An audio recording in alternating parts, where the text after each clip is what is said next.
Hello, this is a review of the Faber-Castell Basic fountain pen. This is a carbon fiber barrel.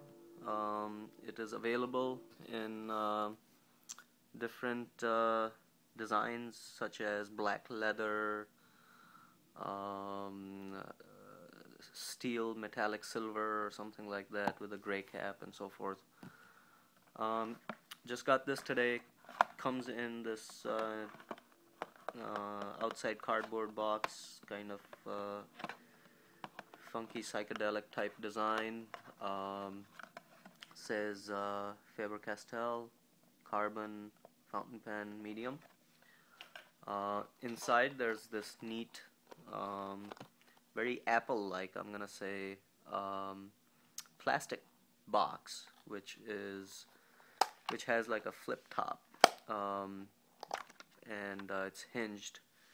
And there's a little instruction manual here which has a paragraph about Faber-Castell, and it has instructions on their different pens, how to use them. No guarantee. Very interesting. From all the Faber-Castell pens, pencils, whatever I have bought, there is no guarantee. So maybe you don't need it. I mean, it's a very reputable brand.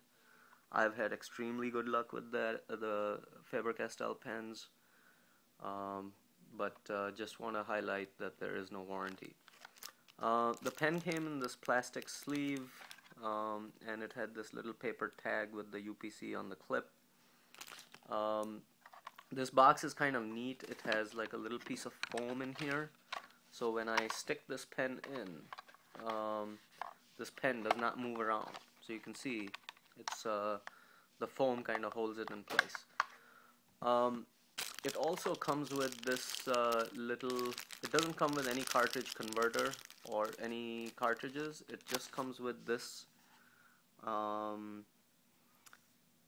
weird quasi cartridge, which has an empty hole, a hole in the back. So obviously this front hole is where you plug it in, and I believe this is to flush out the pen. So you plug this thing in and you take a bulb syringe and you flush it out. I don't think it's particularly useful. You can obviously clean the pen without it, but they must have thought of something why they put it in here. So anyway, I'm gonna leave this box here, so because it's a black pen and I have dark background. So so I hope you can see some of the carbon fiber finish here, and it's very glossy.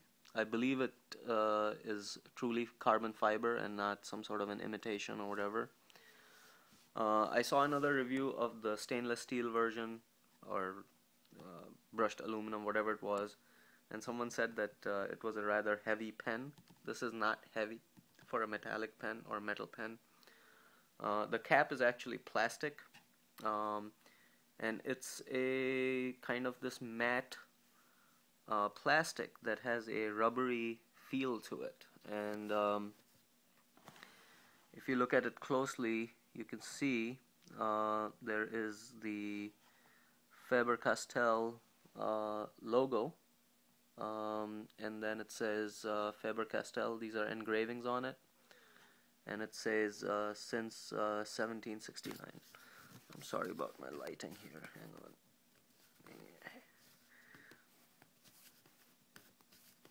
There you go. I think that's better. Okay. So plastic cap, metal clip, which has kind of a neat, cool design. It's got a little wave here, but it doesn't really catch your shirt or jacket fabric, so you do have to kind of pull this up and slide it in a little bit. And the clip is shaped appropriately to do that.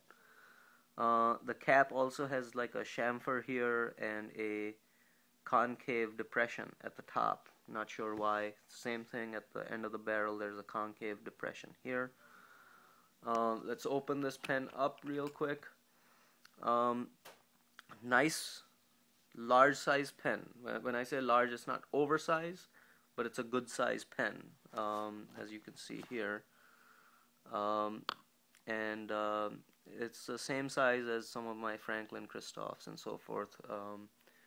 Just to give you a sense, here's a Pelikan P381, and you could see it's I think actually once I cap it, it'll be about 16th inch longer than the P381, which is already a pretty long pen. It's skinny, the P381, but long. This is kind of a standard fountain pen girth.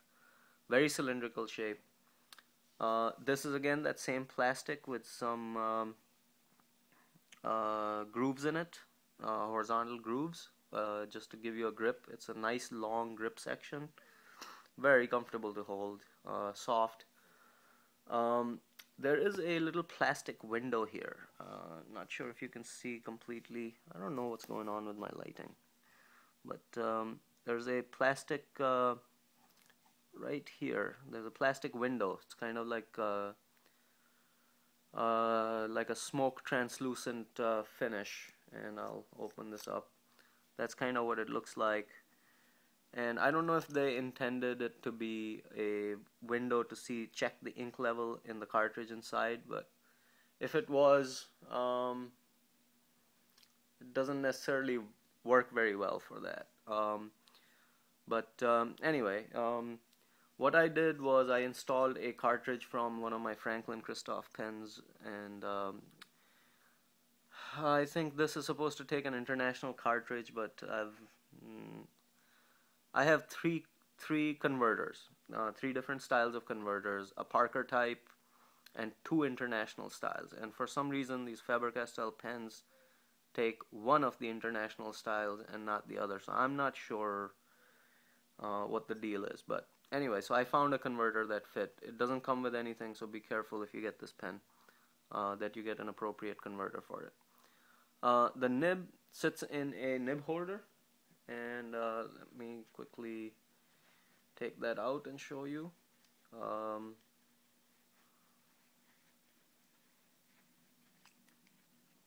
So you can see the nib sits in this little nib holder, plastic nib holder, and then it's friction fit with the feed.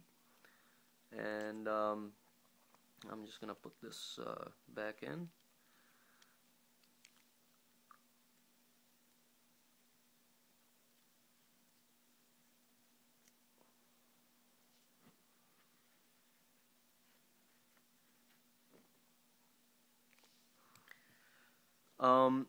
And the nib itself, I'm very, very happy with Faber-Castell nibs. I mean, they're just absolutely fantastic. The three top nibs I have, and I'm a fan of steel nibs, and I believe this is stainless steel with an iridium point. The three nibs that I'm extremely fond of are the Faber-Castell, Franklin Christoph, and the CaranD'Ache. The Viscontis are also very good. I'm not a huge fan of gold nibs. They're too flexy and soft for me. This is more firm, and it has kind of a neat little design. Now, I did a review of the Ambition series pens from Faber-Castell, and they had a different design, or the pen I have had a different design. This pen has the same nib design as what other people have told me their pens have. So it's got that sort of, it's got some dots on it. I hope you can see a little bit.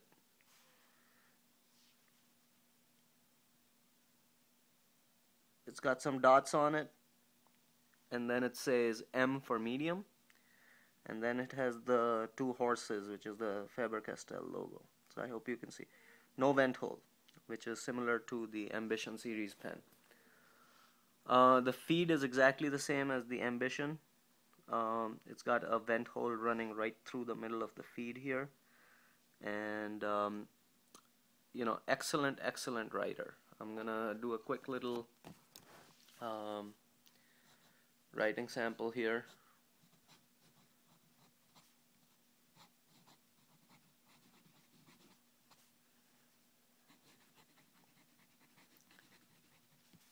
Very wet compared to the compared to the other pen, the Ambition pen. And this is a medium nib, so maybe it's a little wetter than what I showed you earlier. But excellent writer, super smooth, firm nib, not particularly flexible. In fact, not flexible at all. I'm really digging into the paper and not able to get a whole lot of line width, but you can see here. So excellent pen, cost about $38, probably the best pen for the price. You know, I did a couple of reviews for Nemosine pens, and they're about $20–25. If you can spring for a little more cash, this is an excellent pen, and you cannot go wrong with this nib. Good brand name, very nice design, and nice sturdy looking pen. It's not overly classy, so it doesn't look like an expensive pen. So it doesn't look like an expensive pen like a Visconti or something like that, but nonetheless, high quality pen, and I'm happy to have this in my collection. Hope you enjoyed this review. Thanks for watching.